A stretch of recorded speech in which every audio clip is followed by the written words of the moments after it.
আসসালামু আলাইকুম প্রিয় অভিভাবকবৃন্দ ও শিক্ষার্থীবৃন্দ। তোমরা আমার সামনে এখন যে পাঠটি দেখতে পাচ্ছ এটি হচ্ছে ক্লাস 3 ইউনিট 1 ইন্ট্রোডিউসিং মাইসেলফ। আমাদের আজকের যে পাঠটি রয়েছে সেটি হচ্ছে তৃতীয় শ্রেণী English unit 1 introducing myself lesson 7। Introducing অর্থ কি? পরিচিত করানো কারোর সাথে, মাইসেলফ নিজেকে। আমার এখানে অ্যাক্টিভিটি এতে রিড দ্য টেক্সট। আমার অ্যাক্টিভিটি এতে রিড দ্য টেক্সট অনুচ্ছেদটি পড়ো। এখানে আমরা চলে আসি। Hello, I am Zerin, I am 8 years old, I am in class 3 at Mohanpur Government Primary School. I live with my family in Mohanpur. আমরা যদি আবারও আমাদের অনুচ্ছেদটিতে চলে আসি, এখানে বলা হয়েছে hello, I am Jerry. I am 8 years old. I am in class 3 at Mohanpur Government Primary School. I live with my family in Mohanpur. আমার এখানে যে অনুচ্ছেদটি রয়েছে সেটার যদি আমি বাংলা করি, আমার এখানে হ্যালো আই এম জেরিন, ও হে আমি Zerin, I am 8 years old, আমার বয়স 8 বছর। আই অ্যাম ইন ক্লাস 3, আমি কোন ক্লাসে? তৃতীয় শ্রেণীতে। At Mohanpur government primary school, কোথায়? মোহনপুর সরকারি প্রাথমিক বিদ্যালয়। I live with my family in Mohanpur. I live আমি বাস করি, উইথ মাই ফ্যামিলি আমার পরিবারের সাথে, ইন মোহনপুর কোথায়? মোহনপুরে। আমার এখানে যে ছবিটি আছে, এখানে যে মেয়েটি আছে তার নাম হচ্ছে জেরিন এবং তার বয়স হচ্ছে 8 বছর। সে তৃতীয় শ্রেণীতে পড়ে। তার বিদ্যালয়ের নাম হচ্ছে মোহনপুর গভর্নমেন্ট প্রাইমারি স্কুল। সে তার পরিবারের সাথে মোহনপুরে বাস করে। এখন আমি এ এর অ্যাক্টিভিটির পরে বি অ্যাক্টিভিটিতে চলে আসবো।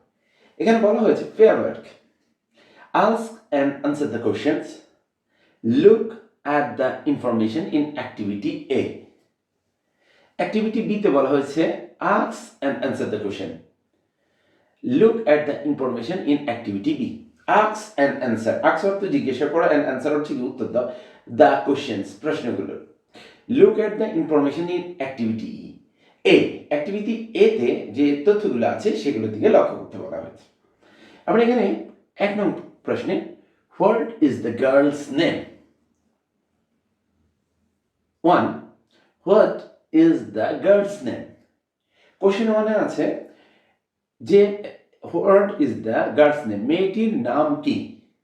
আমরা এখানে অ্যাক্টিভিটি এতে যে মেয়েটি আছে তার নাম কি? তাহলে আমরা জানি এই মেয়েটার নাম হচ্ছে কি? জেরিন। তাহলে আমরা লিখতে পারি the girl's name is Zerin. 2 নং প্রশ্ন, হাউ ওল্ড ইজ শি? প্রশ্ন 2, হাউ ওল্ড ইজ শি, তার বয়স কত? আমরা এখানে পেয়েছি আই এম 8 years old, তাহলে আমরা লিখতে পারি শি ইজ 8 years old।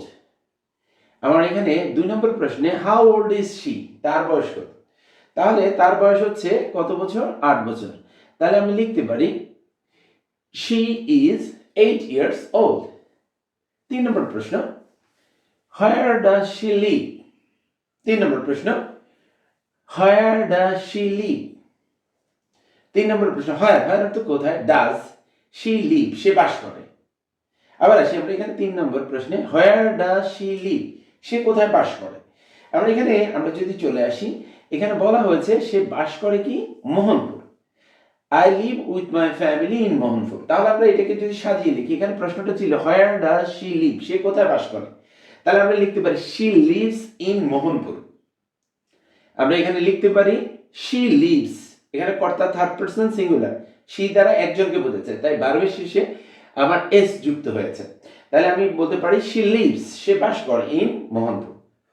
4 নম্বর প্রশ্ন, what class is she in?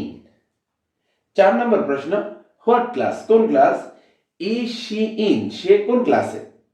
এখানে 4 নম্বর প্রশ্নে বলা হয়েছে হোয়াট ক্লাস কোন ক্লাস, ইজ শি ইন সে কোথায় কোন ক্লাসে? তাহলে আমরা এখানে পেয়েছি আই অ্যাম ইন ক্লাস 3। তাহলে আমি বলতে পারি এখানে এখানে বলা হয়েছে 4 নম্বর প্রশ্ন what class is she in, তাহলে আমি লিখতে শি ইজ ইন ক্লাস 3। আমার এখানে অ্যাক্টিভিটি বিতে 1 2 3 4 মোট 4টি প্রশ্ন রয়েছে। এবং এই 4টি প্রশ্নের উত্তরই আমাকে কি করতে হবে, এখানে যে অ্যাক্টিভিটি এ তথ্যগুলো আছে সেগুলোর ভিত্তিতে দিতে হবে।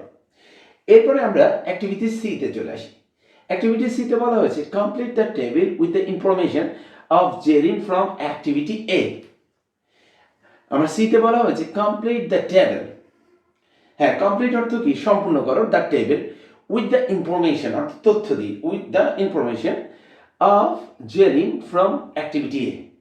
আচ্ছা, আমার এখানে যে টেবিলটা আছে সেটা আমি পূরণ করব। আর এই টেবিলটা পূরণ করার জন্য আমি কি করব, আমার অ্যাক্টিভিটি এ থেকে কি করব, তথ্যগুলো নিব। আর এখানে বলা হয়েছে সি তে কমপ্লিট দ্য টেবিল, এই যে টেবিলটা আছে এটা তুমি পূরণ করো with the information of Zerin, এই ইনফরমেশন অর্থ তথ্য অফ জেরিন, জেরিনের তথ্যগুলো দিয়ে from activity A, activity A থেকে। আমার এখানে যে টেবিলটা আছে আমি প্রথমে এই টেবিলটার উত্তর দেওয়ার ক্ষেত্রে আমি খাতায় যেভাবে আছে টেবিলটা ঠিক সেভাবে তুলে ফেলবো। আমার এখানে টেবিলটার দুটো কলাম আছে, একটি কলামে তথ্য দেওয়া আছে আর একটি কলাম খালি রয়েছে। আমরা যদি এখানে চলে আসি, আমার প্রথম কলামে রয়েছে নেম, নেম অর্থ নাম, এরপর রয়েছে এজ, এজ অর্থ বয়স, ক্লাস, ক্লাস হচ্ছে শ্রেণী, স্কুলস নেম অর্থ বিদ্যালয়ের নাম। আমার এখানে নেম, নেম দিয়ে নেমের সামনে একটি খালি ঘর আছে, আমি এখানে কি করব, নাম লিখব, এজ বয়স, ক্লাস হচ্ছে আমার যে ক্লাসে পড়ে, আর হচ্ছে স্কুলস নেম অর্থ যে বিদ্যালয়ে সে পড়ে। আমরা এখানে বলা হচ্ছে কমপ্লিট দ্য টেবিল, আমি এই টেবিলটা পূরণ করব উইথ দ্য ইনফরমেশন তথ্য দিয়ে অফ জেরিন, জেরিনের তথ্য দিয়ে আমি পূরণ করব। আমার পরীক্ষার্থে অনেক সময় হয়তো বা নিজের তথ্যগুলো দিয়ে পূরণ করার প্রয়োজন হতে পারে, কিন্তু এক্ষেত্রে আমি কি করব, জেরিনের যে তথ্যটা আছে সেটা ব্যবহার করব। আমার এখানে বলা হচ্ছে প্রথমে নেম, তাহলে এটা আমি যদি খাতায় লিখি, প্রথমে নেম, নেমের সামনে যে খালি জায়গাটা আছে সেখানে আমি লিখবো জেরিন। এরপরে চলে আসি এইজ, আমরা এখানে জেনেছি তার এজ হচ্ছে 8 ইয়ার্স ওল্ড, তাহলে আমি এইজের সামনে খালি করে এই যে অংশটুকু আছে সেখানে লিখবো 8 ইয়ার্স।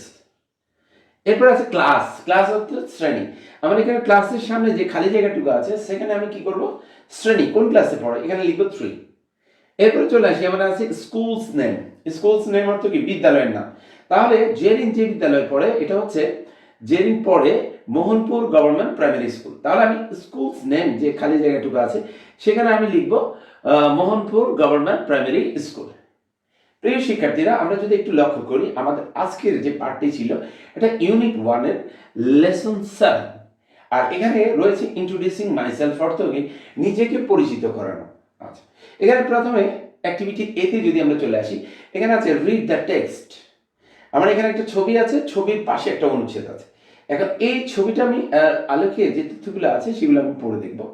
এরপর আমি চলে আসবো অ্যাক্টিভিটি বি তে। অ্যাক্টিভিটি বি তে বলা আছে answer, ask and answer the question, আমি কি করব, উত্তর দিব, কি করব, প্রশ্ন, এই যে প্রশ্নগুলো আছে সেগুলো আমি কি করব, উত্তর দিব। এরপর আমি চলে আসি সি তে, activity C, complete the table with the information of Zerin from the activity A. Activity A থেকে আমি কি করব, তথ্য নিয়ে এখানে যে টেবিলটা আছে সেটা আমি পূরণ করব। আমার এই যে তৃতীয় শ্রেণীর ইংরেজি বইটা, এটি 2026 সালের যে সিলেবাস রয়েছে তার ভিত্তিতে আমার কি করা হয়েছে, প্রণয়ন করা হয়েছে। আমার এই যে সামনে 2026 সালে যে পরীক্ষাগুলো অনুষ্ঠিত হবে, আমার এই নতুন 2026 সালের পাঠ্য বইয়ের আলোকে প্রশ্নপত্র প্রণয়ন করা হবে। আমরা আমাদের এই যে পাঠগুলো আছে এগুলোর প্রস্তুতি গ্রহণের ক্ষেত্রে যদি আমরা প্রথমে আমাদের অনুচ্ছেদগুলো ভালোভাবে পড়ে নিই, এরপরে নতুন নতুন যে ওয়ার্ডগুলো আছে সেগুলো যদি ভালোভাবে পড়ে নিই, এরপরে আমরা যদি আমাদের প্রশ্ন উত্তরগুলোতে চলে আসি এবং প্রশ্নগুলো অর্থসহ এবং উত্তরগুলো যদি আমরা অনুচ্ছেদ থেকে বের করে বারবার পড়ি, এবং আমাদের যে ইনফরমেশন, আমাদের যে টেবিল অফ কমপ্লিট ইনফরমেশন যেটা, সেটা যদি আমরা অনুচ্ছেদের আলোকে সম্পূর্ণ করি প্রথমে, এরপরে যদি আমরা আমাদের নিজের তথ্যের ভিত্তিতে আমরা যদি ফর্ম ফিল আপ বা আমাদের টেবিলগুলো আমরা যদি ফিল আপ করি ইনফরমেশন দিয়ে, তাহলে আমরা ইনশাল্লাহ আমাদের সামনের পরীক্ষাগুলোতে ভালো করতে পারবো। সবাইকে ধন্যবাদ জানিয়ে আমাদের আজকের ক্লাসটি এখানেই শেষ করছি। আসসালামু আলাইকুম।